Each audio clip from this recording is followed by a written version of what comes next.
turns, hands off Dowdell, plunges into the end zone, touchdown, Nebraska! Nebraska wins its 5th national championship. Giving you an inside look at everything going on in Husker Nation. This is the KLIN Husker Hour. Kicks and deals the 2-2 pitch. Swing and a miss. Strike 3. Jackson Brockett has the first 9-inning no-hitter for the Nebraska Cornhuskers since 1954, and he did it on his 12th strikeout. Sunset got it! Thunderdog, and then one! Exclamation point! Pump the brakes! Now your hosts, KLIN contributor Cole Stukenholtz and sports director Nate Rohr. Good Saturday morning. Welcome to another edition of the KLIN Husker Hour. It is a game day edition, folks. We've got real college football today, and we've got real Husker football in less than a week. We made it. It is one of my favorite times of the year, and it's one of my favorite shows of the year. We're picking the first game of the season. We've got depth chart takes. We're going to have a great time today. Nate Rohr alongside Kenny Larrabee's got us up on the StreamYard. Nate, good morning and happy football season to you. It is here. It is time. We made it. There is actual action to talk about. There are actual games to talk about. There will be a game on in less than 2 hours. Woo! So Armageddon.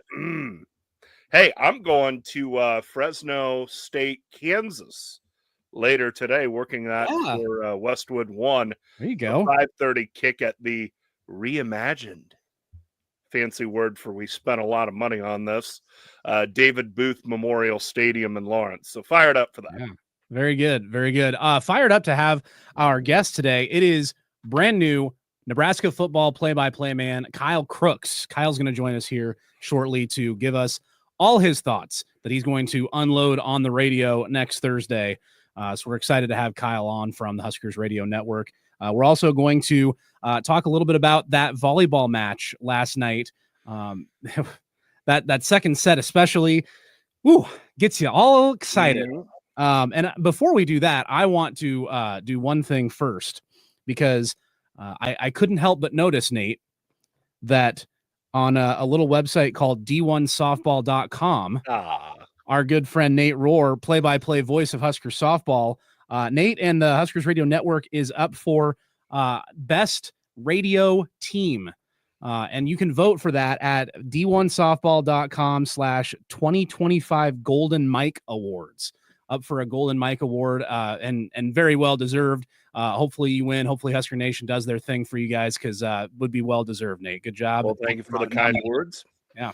And we're up for the vote on D1 softball. And by the way, our next guest is also in one of the other categories for best personality. So who knew Nebraska had the depth of talent they do in softball broadcasting, but was happy to be nominated. There are a lot of, the field continues to grow. So it was one thing when we were one of a handful of schools doing it, but the fact that they picked us out of the increasing group that is doing it is an honor. And it was great to see everybody's support on social media, and we'll see where it goes from here. But vote early, vote often, stuff the ballot box, let them know you're there.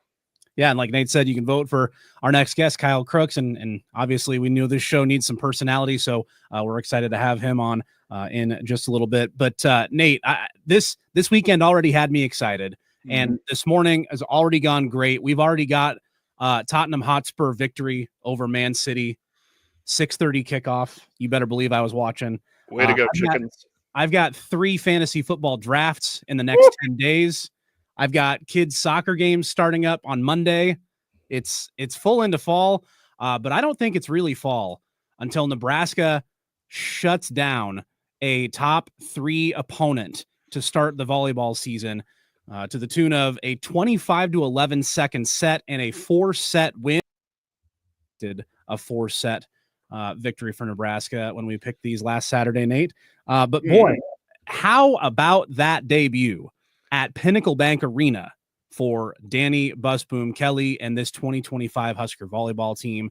Dominant in that second set. They stormed back to win the first, had a little hiccup there in the third, but then they kept Pitt, kind of stiff-armed him, held him off, and finished the job in set 4. Yeah, clearly the stage was not too big for them. I mean, hey, this is still the program, and there are still people in the program that played in front of 92,000 people.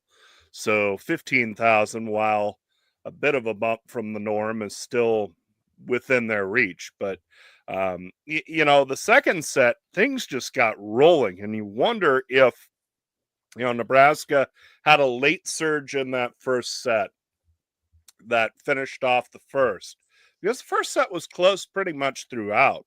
Mm-hmm. And so Nebraska has that first set and wins it.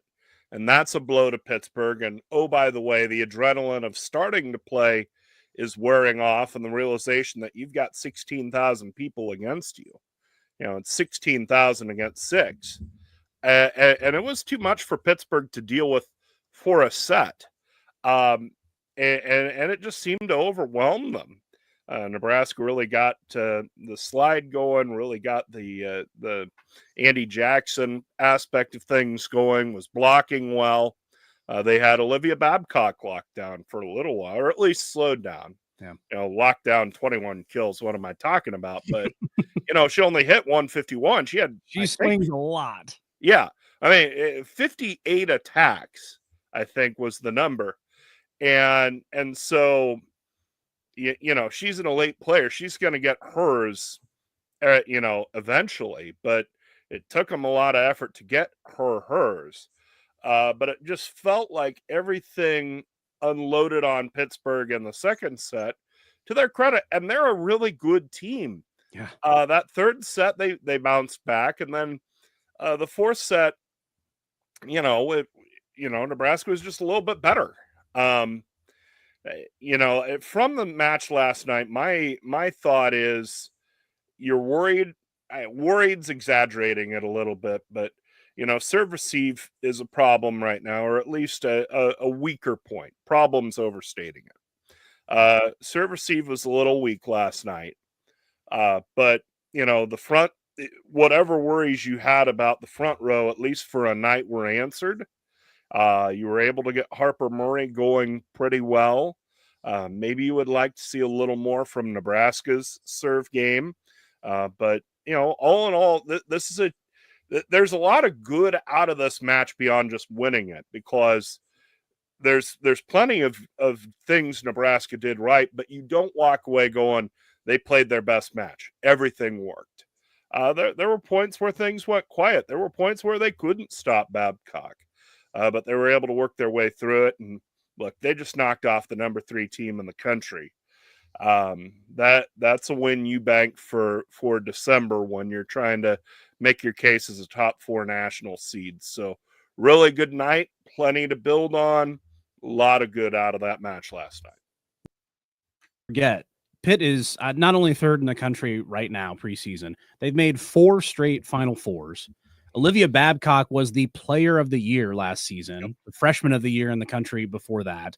I mean, this team, and Dan Fisher knows the opposing coach very well. This is a Pitt-Louisville rivalry in the ACC, has been burning the entire time both of them have been there. Danny Busboom Kelly just now coming over to Nebraska and getting a little bit of another shot in at our old ACC rival. So they're a very, very good program.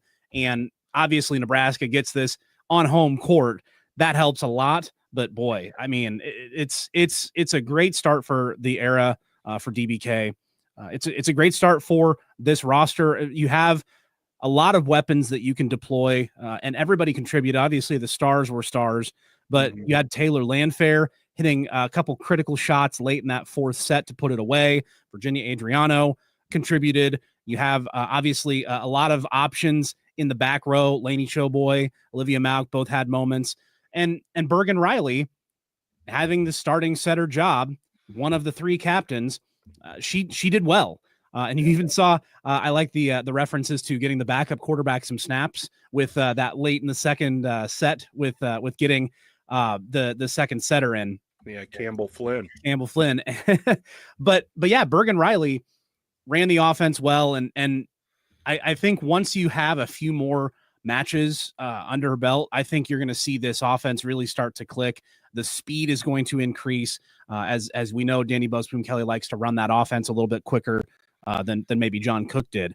But it shows a lot because they won sets in different ways. You have that first set where they're down 21-19 late, and then they come up big late and pull away and win that one. You have the blowout, so they got that in their bag, obviously, in set 2.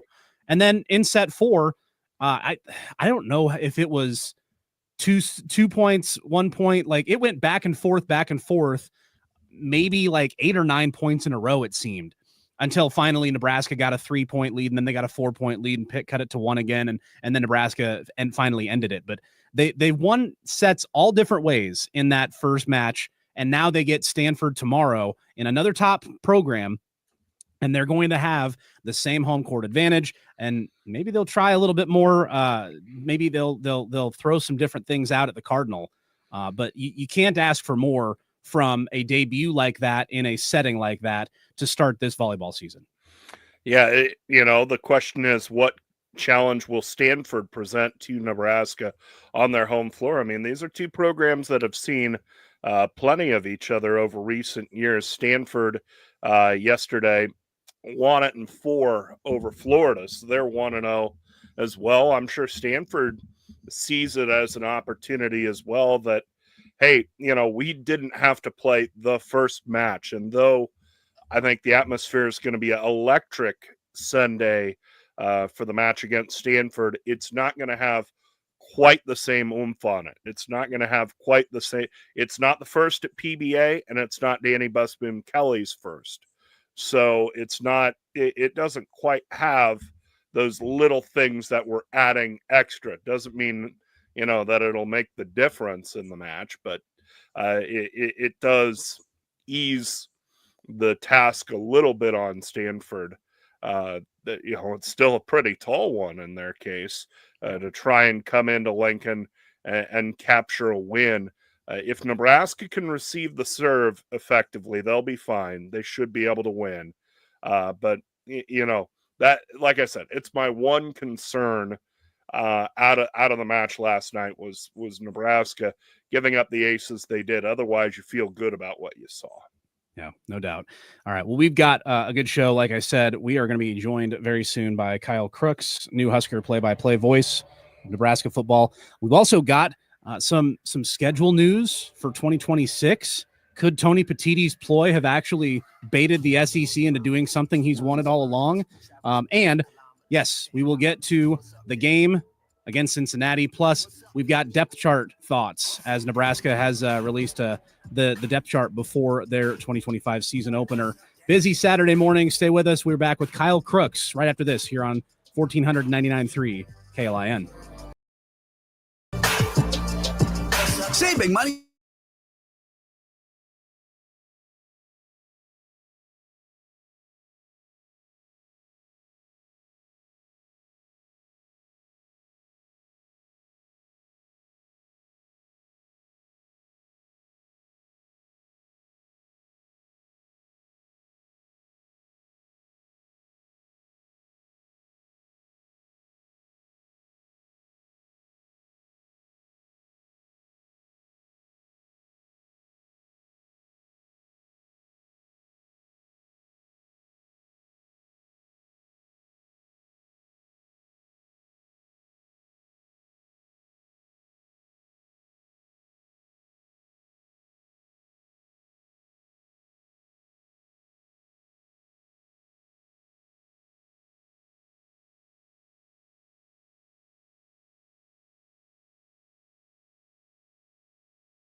Giving you a complete review of the Huskers news this week. This is the KLIN Husker Hour on Lincoln's Husker Radio, 1499.3 KLIN.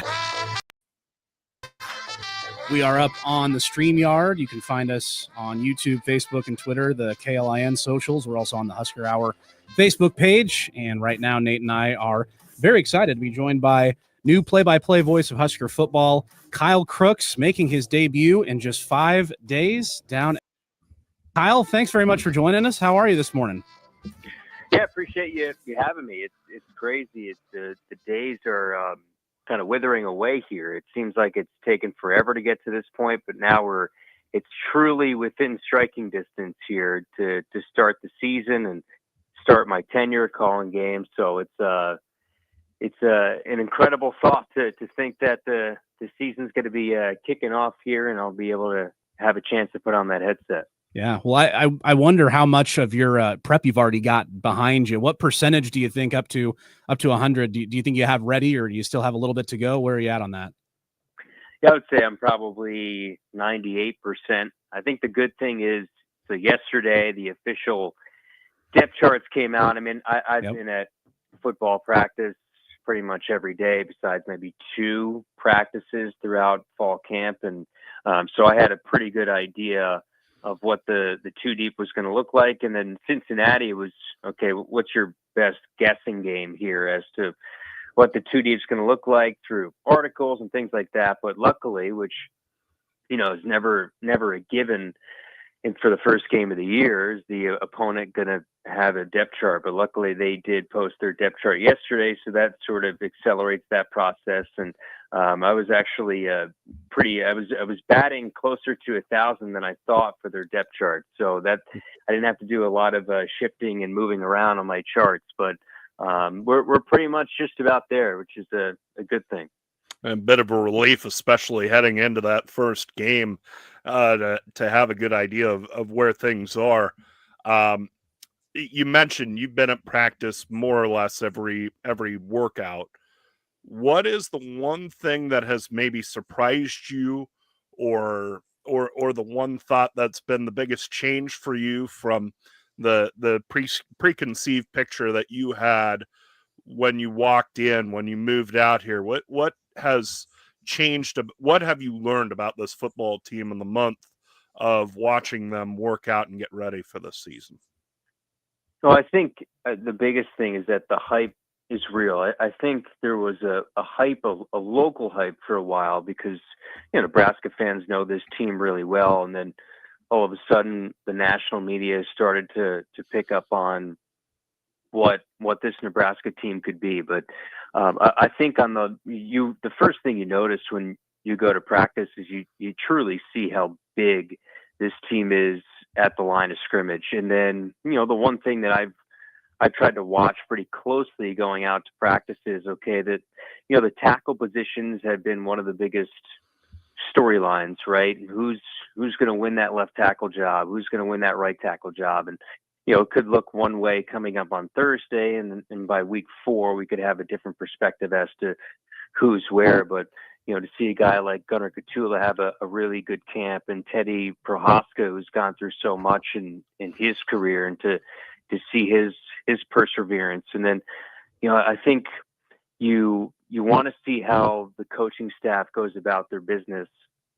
John Butler is a unique character. Watching somebody like that go to work, from all the individual drills to the team drills, the way that these guys teach and coach, but specifically that John Butler's a veteran at this, but maybe not a veteran at being a defensive coordinator. But Matt Rule's called him a genius, and to see him, the way that he goes about his business, the way that Dana Holgerson goes about his business. So You watch back last year, and I had a perception of what the team was going to be, right? First bowl game in 8 years, and taking the step in the right direction. And you have an idea of what Matt Rule is like as a leader and as a coach, and what year 3 presents for Coach Rule's programs and his previous 2 stops. I think that foundation is is built here for what this team's going to be here in year 3. And hopefully that's taken a massive leap. Chatting with Kyle Crooks, new Husker football play-by-play voice here on KLIN Husker Hour. Kyle, what's the biggest strength of this team? Yeah, I think you can look at a lot of different areas. I think it's probably on the offensive side.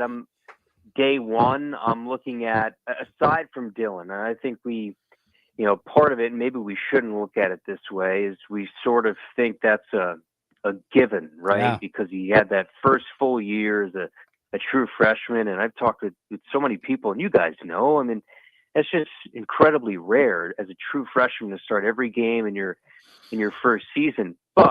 And then, you also add the leadership aspect, and he's just taking a jump, and you hear what everybody says. Dana Holgerson, he's made some throws that I've never seen before, and this is a guy who's well-traveled as a head coach and as an offense coordinator. So I think putting Dylan aside of that conversation, I think the offensive line, while it has some question marks at left tackle, I think we knew that it had some depth. I mean, you have 4 guys that have started in their career at left tackle. I'm really confident in Gunnar Katula at left tackle, whether Turner Corcoran has to play tackle at some point.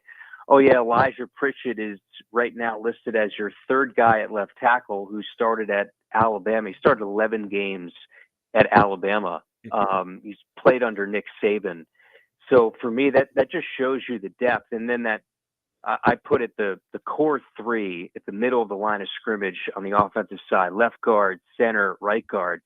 I think that's one of the strongest aspects of this team. Dana Holgerson, the perception that he's this air raid guy, which he says isn't necessarily true. I mean, they're going to want to run the ball, and you need to do that in the Big Ten, especially Memorial Stadium when that wind's swirling and you're in late October, early November, and you're on the road as well. Like you're at Penn State in November. You're going to need to run the ball, and 3 guys like Henry Lutovsky and Justin Evans and Rocco Spindler played in a national championship game last year. Like you're going to need to get behind horses like that on the offensive line and take a big jump with Emmett Johnson and some of the depth at the running back position that I think we feel a little bit more comfortable now with everything that's come out of fall camp as to what we thought about the running back room going in. So offensive line for me. And then I think that the easier answer probably would be the secondary. You have 4 returning starters there, and there's a little bit known as to what you're going to get in the starting guys in the secondary. So I would say, probably those 2 groups, the offensive line and then the secondary are 2 areas where I'm confident with, putting, I guess, Dylan aside. One area that you didn't mention there, and is, I think, a really big question for a lot of people, is the defensive line. I mean, you lose an NFL player like Ty Robinson, you lose Nash Hetmaker, you lose Jamari Butler, you lose James Williams, who is a really effective pass rush specialist. What have you seen from that group, and especially where they have faced a great offensive line in practice all month? How can that group perform for this team, do you think? Yeah, I think it's a group that's gonna at least try to uphold that standard, get close to upholding that standard as to what you saw with that defensive line that was led by Ty and Nash. And I had talked to Coach Rule with Damon Benning at Big Ten Media Days, and he had used the quote, a lot of people are concerned about the defensive line, but I think that group's going to be hell on wheels.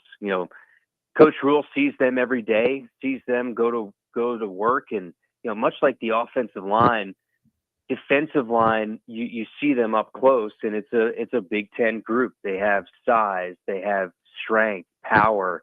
You look at guys, the depth chart came out yesterday, and I look at defensive end, I see 6'7", 6'3", 6'5". Looking at defensive tackle, 6'5", 6'3", 6'3", and guys that are 285 to 300 pounds. I mean, it's a massive group up front. You're relying of course, on guys like Cam Lenhart, who's had a really good camp, and Coach Rule said he was 1 or 2 votes away from being a single-digit leader, to have that single-digit number. And then Riley Van Poppel has had a really good camp. You know, his teammates voted him as a single-digit guy, and last year I think was really key for him to get bigger and stronger and sit behind guys like Ty and Nash and sort of have that different vantage point from the sideline. And now he's getting set to be the guy, the anchor of that defensive line. And Elijah Judy, who, you know, he had the opportunity to start one game playing 13 last year, but hasn't really had the opportunity to be one of those guys you sort of mention right away when you think of the position group. And I think he's ready to take that big jump. Keona Davis, who's listed as a starter on the 2 deep, I mean, he's up about 20 pounds of muscle. And you look at him, and there's a lot of guys that have NFL bodies already, and he's one of them. And credit to Corey Campbell in that regard. And, you know, Williams Winery, who there are a lot of question marks in terms of definitely not with his talent, but sort of where he's at mentally as a 5-star coming in, didn't play a whole lot at Missouri, was a red shirt. Now he comes in here at a new opportunity. I'm sure that he was a high priced guy when it came to NIL to get him into this program. And he's listed as one of the starters with Cam Lenhart. Those two are sort of there's an or next to those two at the defensive end spot. So it just shows you the camp that he's had and the presence that he's going to, you know, get set to have. And then, you know, a Jalen George too, who started out, he was injured early in fall camp, had that green jersey. And as soon as he got his opportunity to practice every single day, he's proven why, you know, Nebraska brought him over from FCS, East Tennessee State, just somebody who's grateful to be here, to take that jump to FBS. And he's, you know, you've heard a lot of, I think there was a position coach, it might've been EJ Barthel, who had mentioned Jalen's impact going up against the offense in fall camp. So a lot of these guys have shined through, and there's a standard, that's for sure. Another couple minutes here with the new voice of Husker football, Kyle Crooks, here on Husker Hour. Let's scout Cincinnati a little bit. I think they're best returning players on each side of the ball. They've got their quarterback, Brendan Sorsby, back, and then in the middle, their D tackle, Dante Corleone. They rebuilt their receiving core and their offensive line. They got a big transfer running back and a big transfer corner. How does Nebraska match up with these Bearcats? Yeah, I think, you know, if you go position by position, there are some guys that you mentioned.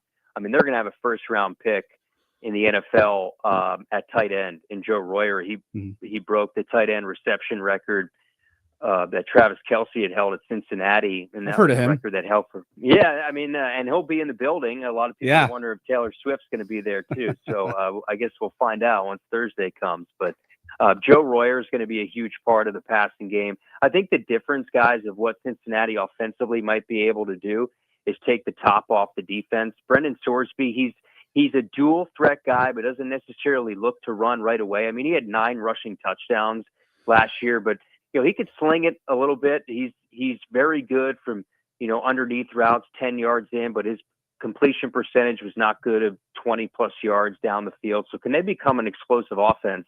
It brings Cyrus Allen from Texas A&M. Caleb Goody is probably one of the fastest players in FBS, who comes from Colorado State. And then Jeff Caldwell, who's an interesting case, comes from FCS. And, you know, he wasn't recruited a whole lot because he was only 5'8" going into his senior year, and then jumped up to 6'5", which is just an incredible growth spurt. And that's the reason he wasn't an FBS recruit.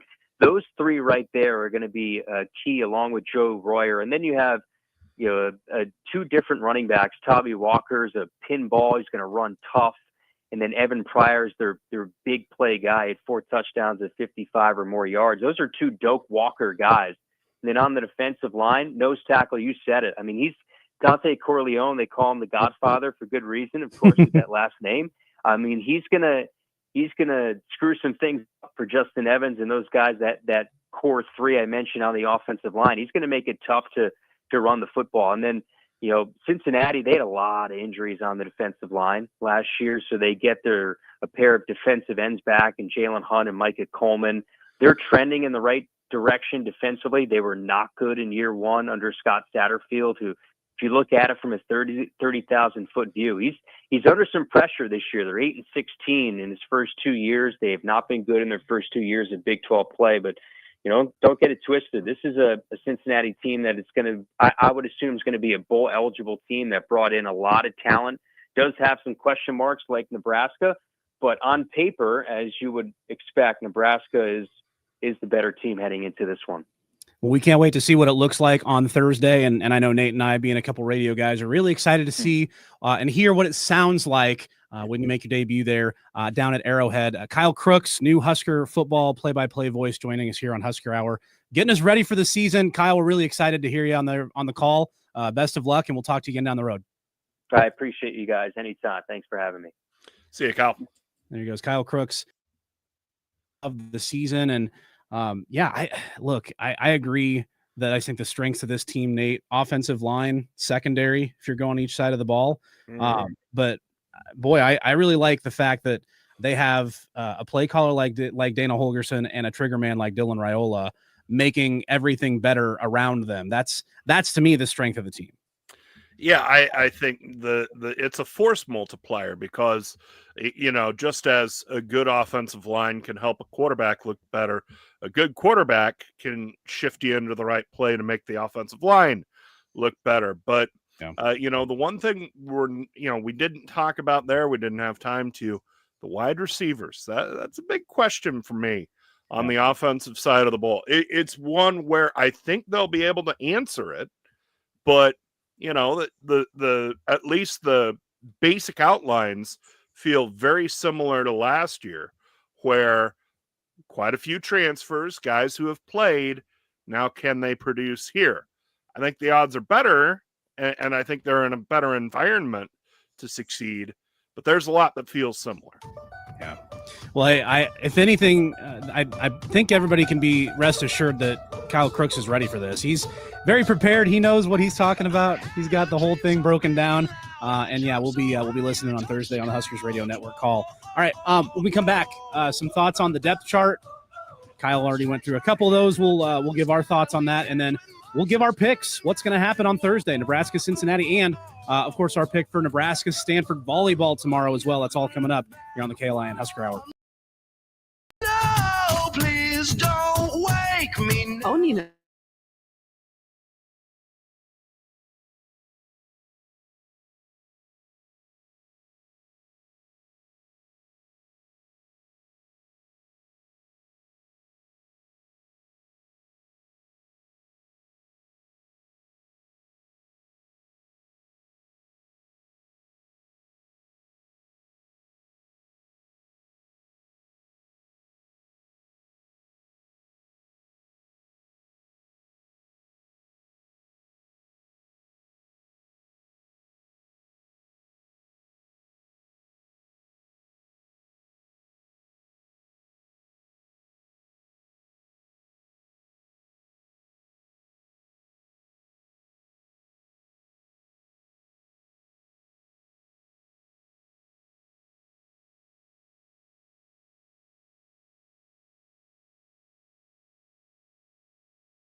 Husker football, basketball, baseball, and beyond. This is the KLIN Husker Hour on 1499.3 KLIN.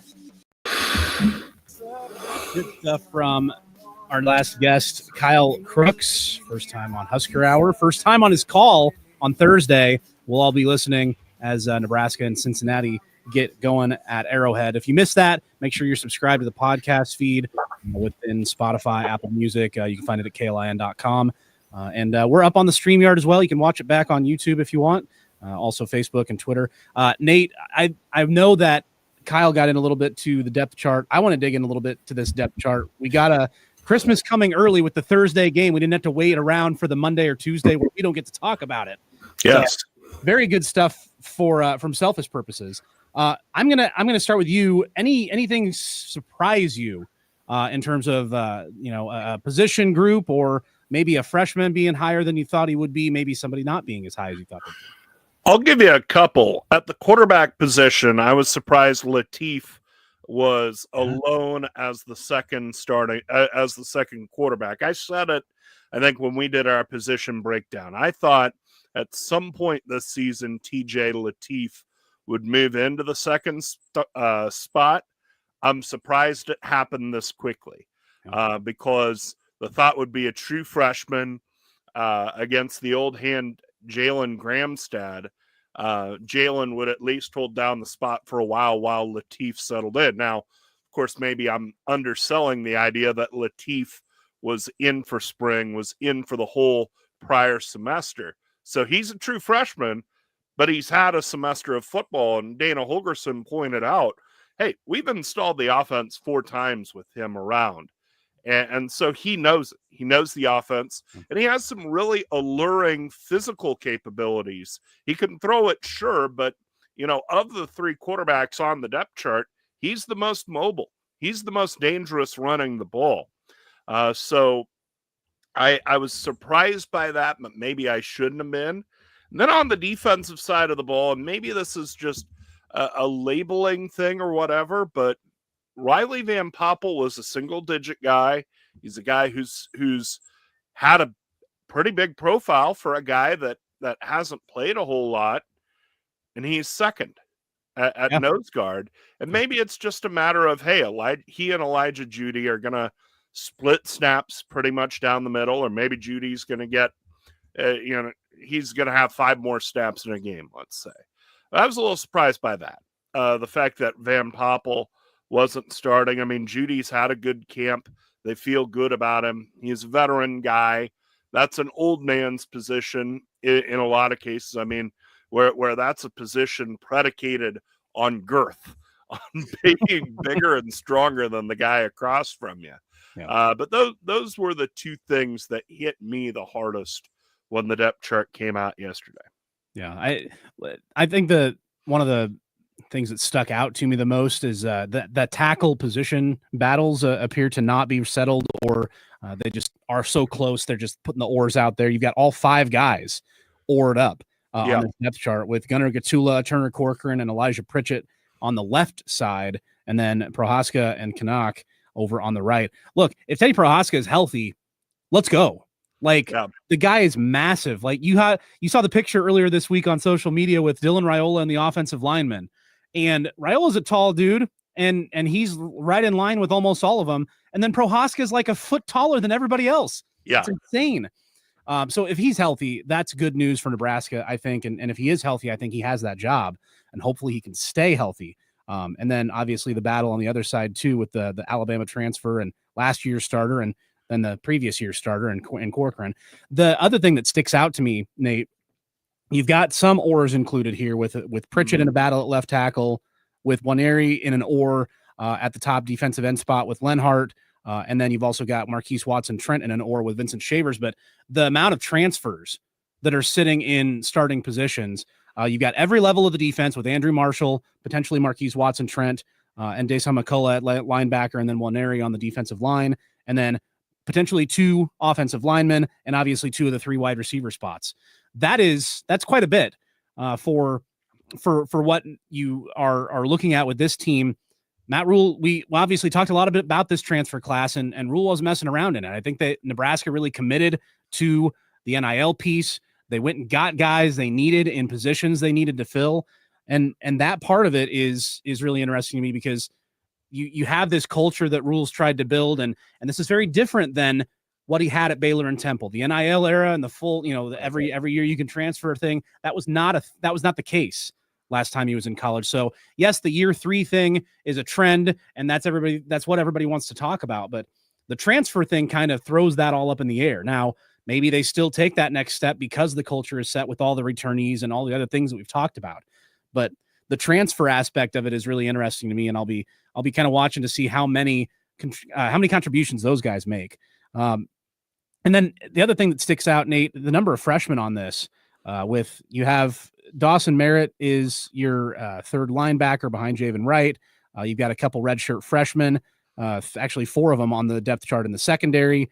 Then you've also got Cade Peterzak, who kind of came out of nowhere at one of the D-line spots. He's the third defensive end behind Winery and Lenhart. And then on the offensive side, you got Quinn Clark, Keelan Smith, Cortez Mills, Jeremiah Jones, true freshman, Isaiah Mosey at running back is the third back. You mentioned TJ Lateef. A lot of youth on this depth chart as well, which is encouraging to see that, hey, they got these guys in recruiting and they really believe in them.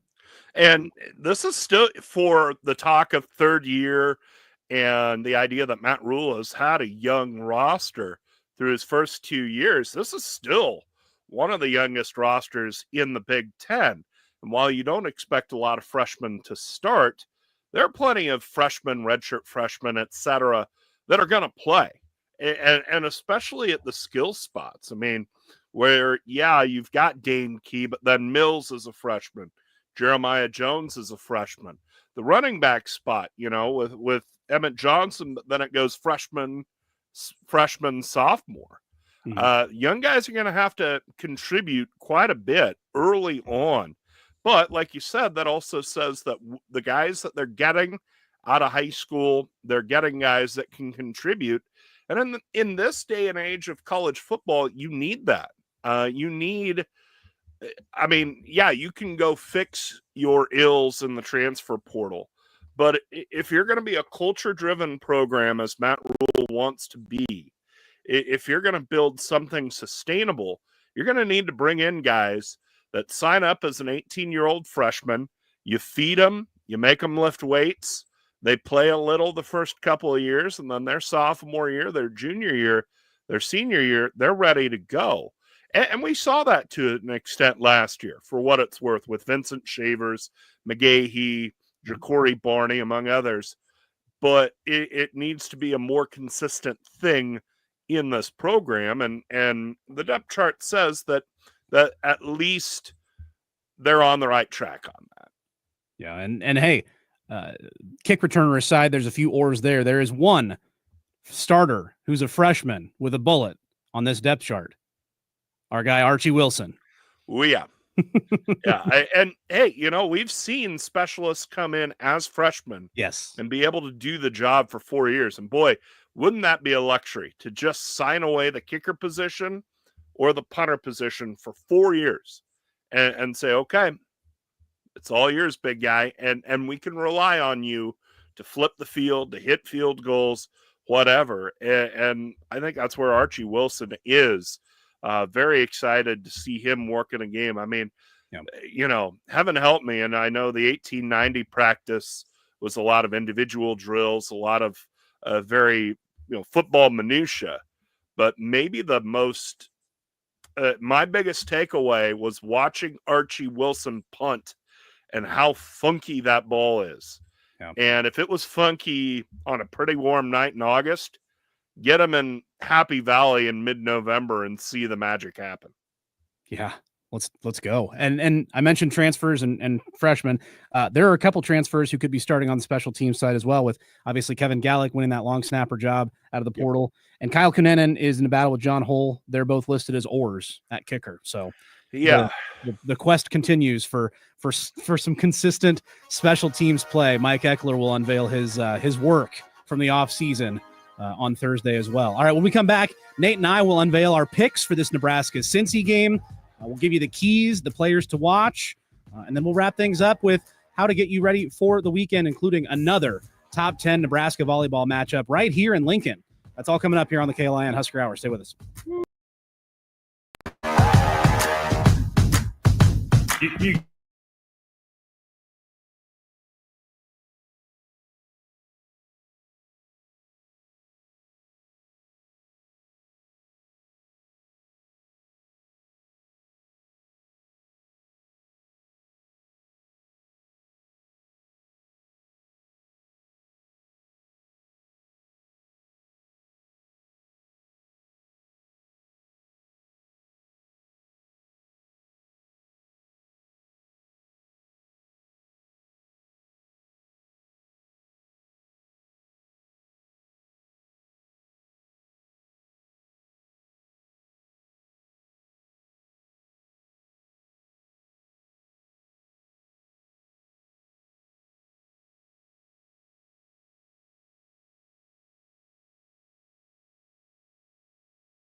with current and former Huskers and those that cover the Big Red.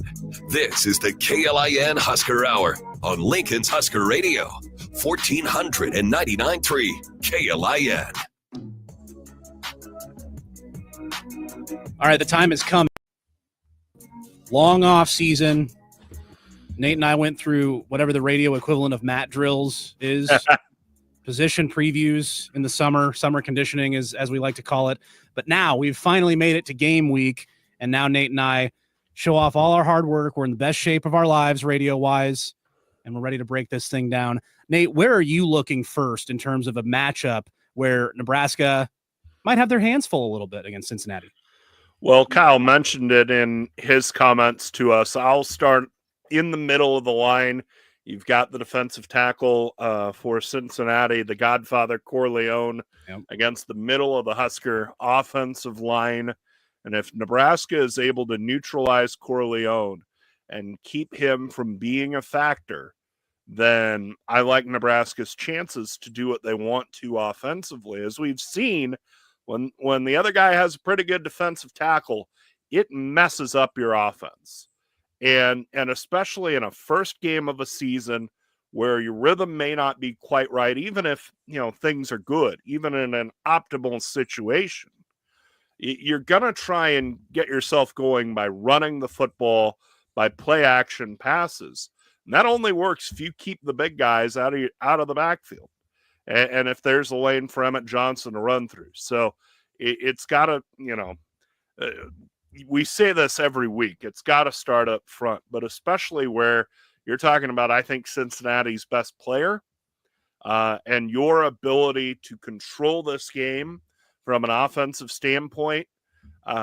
This has to be a really good game, and you feel like it's a Nebraska strength as well with Rocco Spindler, with Justin Evans, with Henry Lutovsky.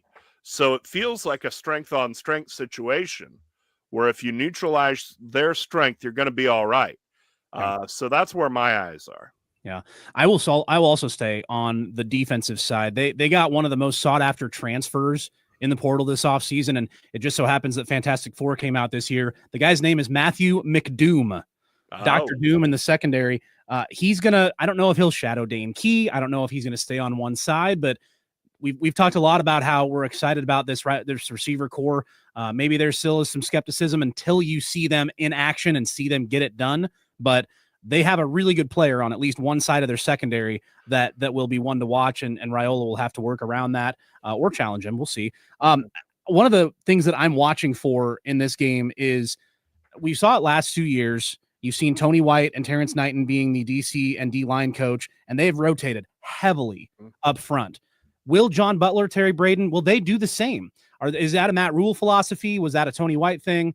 I think you'll see some rotation, certainly. I don't know if it'll be to the same extent, but that is a key to this game, too, is can you keep those guys up front fresh? Can you get after Sorsby a little bit? Can you generate that pass rush from those 3D linemen and the jack spot? And we know Butler has said he wants to be more aggressive, too. Maybe you see a little bit of a blitz from the other linebackers, maybe from the secondary as well. The D-line rotation is going to be something I'm watching closely on Thursday. And you feel like you have the talent to do it, right? I mean, you feel like the second-string defensive line where, if you assume one area is the starter, Cam Lenhart's your second nose guards, Riley Van Poppel, you feel good there. The other, the defensive tackle spot with Sua Lefotu as your second D tackle, that's a question to be answered. Can he hold up? Yeah. But if Nebraska is able to rotate those guys, and again, I feel like they can, they should be okay in that respect. One thought on the pass rush, because of the veteran consistency of the defensive backfield, you feel a lot better putting them on an island, don't you? You feel like you can take more chances with blitzing, bringing 5, whatever, as opposed to dropping back in zone and giving those guys a lot of help. You feel good about Sierra Wright's ability to take away one side of the field. And we'll learn about Andrew Marshall, but there's a lot of reason to believe he can do his job too. Yeah. Wrapping things up, the numbers on Sorsby. So he's the returning starter at quarterback, started all 12 games last year. He went 64% completions, 2,800 yards, 18 touchdowns, 4 interceptions, and then also ran the ball a little bit. You heard Kyle Crooks say 9 rushing touchdowns last season. If Nebraska can utilize their strength at the secondary to slow down those transfer receivers, they got 3 of them. If they can slow down the pass game, then they can focus on that run. And the D line, we talked about how heavily they may rotate Vincent Shavers and Javen Wright and Marquise Watson-Trent, for that matter, at linebacker. They can help in that run game stop as well. I think if Nebraska is able to hold Cincinnati's run game down, whether that be from the quarterback or running back spots, I think they have the secondary to lock down the pass game as well and really force them into it and make them one-dimensional. And then you can really see Deshaun McCullough being able to rush from the edge. You may be able to see some of those D linemen break through. Where for you, if Nebraska wins X matchup, they win the game. Where are you looking first? I would say, again, the middle of the offensive line against the middle of their D line. If Nebraska is able to run the ball effectively, you do a lot. You're able to control the clock. You're able to control the tempo of the game. You're able to keep Sorsby on the sideline. I worry a little bit about, especially in a first game, things breaking down, mobile quarterback, stuff can get weird. So if you're able to keep your best defense is a good offense. If you keep him on the sidelines, if you're able to manage the tempo of this game, and oh, by the way, if you're able to run the ball, that opens up the play action game. So if you're able to neutralize Corleone, I think you're okay. Yeah, let's do this. Let's take our last break and come back with our picks. We'll have our scores right after this, and then we'll also take a quick look ahead at Nebraska-Stanford volleyball, which is tomorrow. We've got it all ahead. It is right here for us. We made it to fall sports season. Our picks coming up right after this here on Husker Hour. Boom, boom, boom, boom, boom, boom, boom.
Your Saturday morning source for everything Huskers is right here. You're listening to the KLIN Husker Hour on Lincoln's Husker Radio, 1499.3 KLIN. The time has come. We are picking an actual Nebraska football game result that is occurring within the next week. Nate, do you want to go first? Sure. Feeling good about the Huskers. Really in all 3 phases of the game, feeling good. Offense, defense, special teams.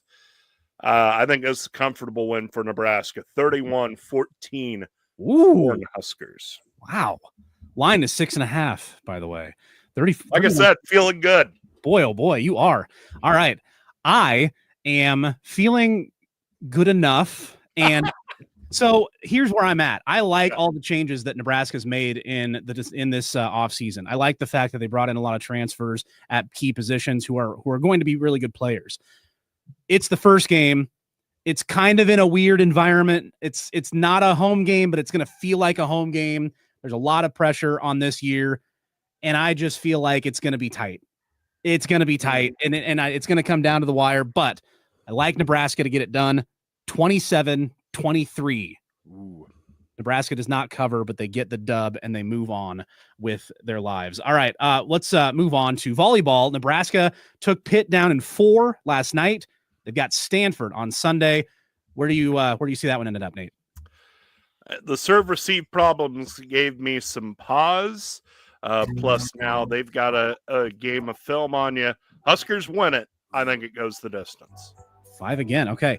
I'm going to go the opposite direction. I think DBK is going to challenge them. They had that little blip in set 3. She's going to want to sweep, and she's going to get it. Sweep in the Cardinal with the hair dryer. Just like in that. All right. I remember. Thanks to Kyle Crooks. We'll hear from him on Thursday. Thanks to Kenny Larrabee getting us up on the StreamYard. For Nate Rohr, I'm Cole Stukenholtz. We've got football Thursday. We'll see you on the other side, everybody. Go Big Red.